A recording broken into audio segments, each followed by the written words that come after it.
वाक्य, ये वाला वाक्य क्या है? ये ठीक है, कोई बताएगा मुझे ये क्या है?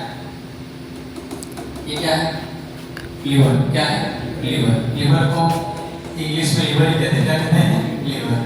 कलेजे का टुकड़ा मम्मी कहती है, अपने माँ कहती है मेरे कलेजे का टुकड़ा, जिगर का टुकड़ा, ये ठीक है। इसका वजन कितना होता है?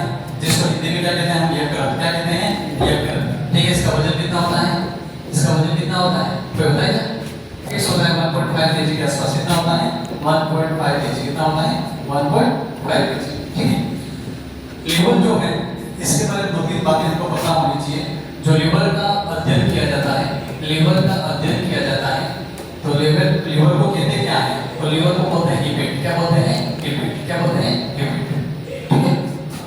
तो लीवर का जो अध्ययन करते हैं उसको कहा जाता है हिपेटोलॉजी। क्या बोला जाता है? हिपेटोलॉजी। ठीक है। तो लीवर के अध्ययन को बोला जाता है हिपेटोलॉजी। ये मैं क्यों बता रहा हूँ? इसके पीछे रीजन है कि हम लोग जब ग्लाइकोजन की बात करेंगे, किसकी बात करेंगे? ग्लाइकोजन की। मैंने कहा था स्टोरी को कंप्लीट करेंगे सेकंड से। ठीक है। तो लीवर का वजन कितना होता है? 1.5 किलो के आसपास, है ना? ऐसे अगर ग्राम में पूछ ले आपसे, कितना तो हो गया? 1500 ग्राम। कितना ग्राम होगा? 1500 ग्राम होता है। ठीक है। लीवर जो होता है, इसके अंदर हमारे शरीर में सबसे ज्यादा, क्या बोला मैं? सबसे ज्यादा रीजनरेशन जिसको हिंदी में कहते हैं पुनरुद्भवन। क्या बोलते हैं? पुनरुद्भवन की क्षमता होती है। क्षमता होती है। ठीक है। जो दारू का सेवन करते हैं, एल्कोहल पीते हैं, देखा होगा आप दारू का सेवन जो करते हैं, शराब पीना। ठीक है। शराब सभी पीते हैं, लड़कियां भी पीती है शराब, पता है ना आपको? है आजकल ऐसा नहीं, बचपन से पीते हैं लड़कियां, है ना? लड़कियां भी पीती हैं, लेकिन लड़कियां भी पीती है। कैसे? दवाइयाँ जो खाती हैं हम लोग, इसमें सब में क्या है? एल्कोहल। क्या है? एल्कोहल। और एल्कोहल का फार्मूला क्या होता है? कोई बताएगा मुझे? एल्कोहल का फार्मूला क्या होता है? C6 CH3COOH। क्या होता है? कोई नहीं बताएगा? एथिल एल्कोहल पढ़ा था हम लोगों ने। ठीक है, कोई बात नहीं, उसमें टॉपिक पे बात करेंगे। तो सबसे ज्यादा रिजनरेशन कवर किसका होता है? यकृत में। किसका होता है? यकृत में। हमारे शरीर में अगर सबसे ज्यादा यकृत हो जाता है तो सबसे ज्यादा फटाफट बन जाएगा। कौन बन जाएगा? यकृत बन जाएगा। बाकी शरीर में कोई हिस्सा नहीं बनता है। तो आपको ध्यान होना चाहिए कि सबसे ज्यादा रिजनरेशन पावर किसमें पाया जाता है? यकृत में पाया जाता है। ठीक है।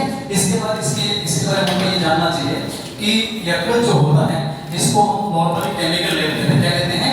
Chemical lab. कौन सी लैब कहते हैं? केमिकल लैब, जिसको हिंदी में कहते हैं प्रयोगशाला। क्या कहते हैं? प्रयोगशाला। क्या कहा जाता है? प्रयोगशाला। ठीक है। यकृत के बारे में क्या, कौन सा रस बनाता है? पीतरस। कौन सा बनाता है? पीतरस। और ये पीतरस कहाँ पे इकट्ठा होता है? ये इसको कहते हैं पित्ताशय। क्या बोलते हैं इसको? पित्ताशय। ठीक है। पीतरस बनाता है और पित्ताशय के अंदर पीतरस क्या हो जाता है? इकट्ठा होता है। ध्यान रखना, पित्ताशय के अंदर कौन सा रस इकट्ठा होता है? पीतरस। ठीक है। फिर इकट्ठा नहीं होता, संचलन या बनाता कौन है? लीवर बनाता है। अभी सेकंड ग्रेड के अंदर क्वेश्चन पूछा गया था, मैंने बार-बार कह रहा हूँ, शरीर की सबसे बड़ी ग्रंथि, शरीर की सबसे बड़ी ग्रंथि कौन सी है? तो आप बताओगे लीवर। कौन सी है? लीवर। ठीक है। इसके बाद एक और चीज हमें ध्यान रखना चाहिए कि एक होता है अंतःस्रावी तंत्र। कौन सा होता है? अंतःस्रावी तंत्र। ठीक है। अंतःस्रावी तंत्र के अंदर हम ध्यान रखेंगे कि अगर आपसे पूछा जाए एंडोक्राइन ग्लैंड या एंडोक्राइन सिस्टम, उसके अंदर सबसे बड़ी ग्लैंड कौन सी होती है? आपको बताया था, मैंने बताऊं, कोई बताएगा मुझे? सबसे बड़ी ग्लैंड कौन सी होती है इसमें? एंडोक्राइन में कौन सबसे बड़ी ग्रंथि कौन सी होती है? थायराइड। कौन सी होती है? थायराइड। ठीक है, ध्यान रखना, थायराइड। ठीक है। एक होती है हमारी सबसे छोटी ग्रंथि। सबसे छोटी ग्रंथि कौन सी होती है? बताओ, ये सबको पता होना चाहिए। सबसे छोटी ग्रंथि स्मॉलेस्ट ग्रंथि कौन सी होती है? पीयूष ग्रंथि। कौन सी ग्रंथि होती है? पीयूष ग्रंथि, जिसको हम बोलते हैं पिट्यूटरी ग्लैंड। कौन सी ग्लैंड बोलते हैं? Pituitary gland. समझ में? इतनी चीजें हमको बेसिक याद रखनी चाहिए। थर्ड ग्रेड सेकंड ग्रेड की क्वेश्चन जब करते हैं तो एक तो लीवर के बारे में इतना ध्यान होना चाहिए कि सबसे बड़ी ग्रंथि शरीर में कौन सी होती है? लीवर।